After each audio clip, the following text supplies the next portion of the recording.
প্রিয় ছাত্রছাত্রীরা, আশা করি সকলেই ভালো আছো। আজকে আমি তোমাদের মাধ্যমিক 2025-এর পরীক্ষার্থীদের জন্য ইতিহাসের 4 নম্বরের প্রশ্নের সাজেশন নিয়ে এসেছি।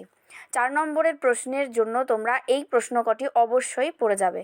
খুব কম করে দেওয়া রয়েছে, এই প্রশ্নগুলো কিন্তু ভেরি ইম্পর্ট্যান্ট। তো 4 নম্বরের প্রশ্নের জন্য তোমরা দেখো, একে নতুন সামাজিক ইতিহাস চর্চার বৈশিষ্ট্য কী, এটা পড়বে অবশ্যই। 2 19 শতকে বাংলার শিক্ষা, সংস্কৃতি ও রাজনৈতিক ক্ষেত্রে বঙ্গদর্শন পত্রিকার তাৎপর্য কী ছিল। 3 গ্রামবার্তা প্রকাশিকা পত্রিকা কিভাবে গ্রাম বাংলার চিত্র ফুটিয়ে তুলেছিল তা আলোচনা করো। পাশ্চাত্য শিক্ষা বিস্তারে রাজা রামমোহন রায়ের ভূমিকা আলোচনা করো।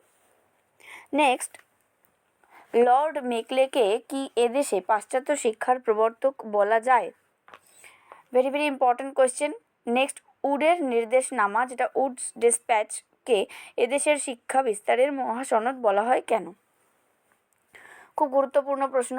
এরপরে যেগুলো রয়েছে বিদ্রোহগুলো, এই সবকটা বিদ্রোহের বৈশিষ্ট্য তোমরা কিন্তু ভালো করে দেখে রাখবে। যেমন কোল বিদ্রোহ, মুন্ডা বিদ্রোহ, চুয়ার, ফরাজি, ওয়াহাবি এবং সাঁওতাল, সবকটা বিদ্রোহের বৈশিষ্ট্যগুলো কিন্তু তোমাদের এক ঝলক দেখে রাখতে হবে।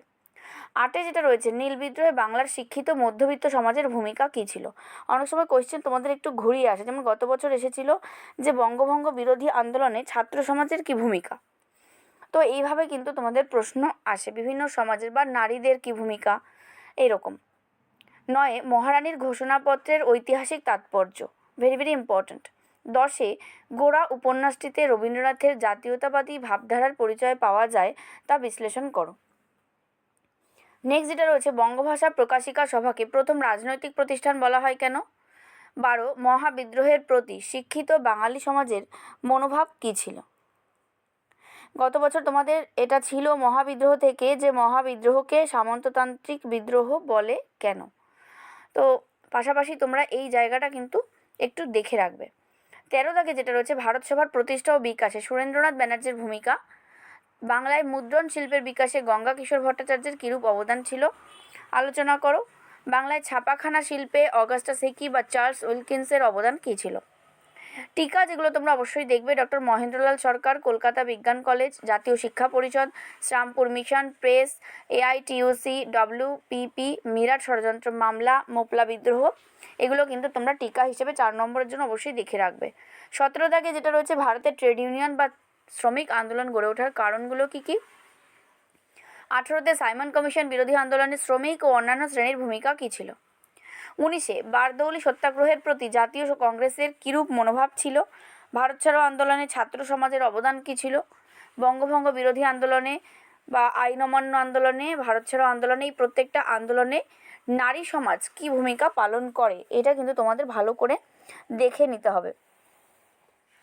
গত বছর তোমাদের 2024-এ একা আন্দোলন এটা এসেছিল, তো তোমাদের আন্দোলন থেকে কিন্তু একটা প্রশ্ন এসেই থাকে, তো সেই জন্য আন্দোলনগুলো কিন্তু তোমাদের ভালো করে দেখে রাখতে হবে।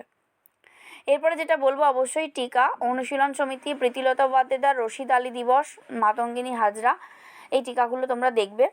নেক্সট যেটা বলছি, 23 দলিত আন্দোলন বিষয়ে গান্ধী আম্বেদকর বিতর্ক নিয়ে একটা টিকা লেখো।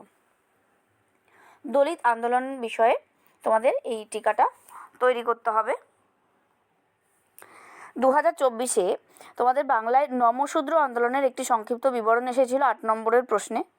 তো ছোট প্রশ্নের জন্য তোমরা অবশ্যই এই ধরনের যে দলিত আন্দোলন, এই বিষয়টা কিন্তু তোমরা খুবই গুরুত্ব সহকারে পড়বে, এটা কিন্তু গুরুত্বপূর্ণ হচ্ছে। এরপর যেটা রয়েছে 24-এ উদ্বাস্তু সমস্যা সমাধানে ভারত সরকার কী কী উদ্যোগ গ্রহণ করে। উদ্বাস্তু সমস্যা বলতে কি বোঝায়, এটা তোমাদের 2 নম্বরে এসেছিল।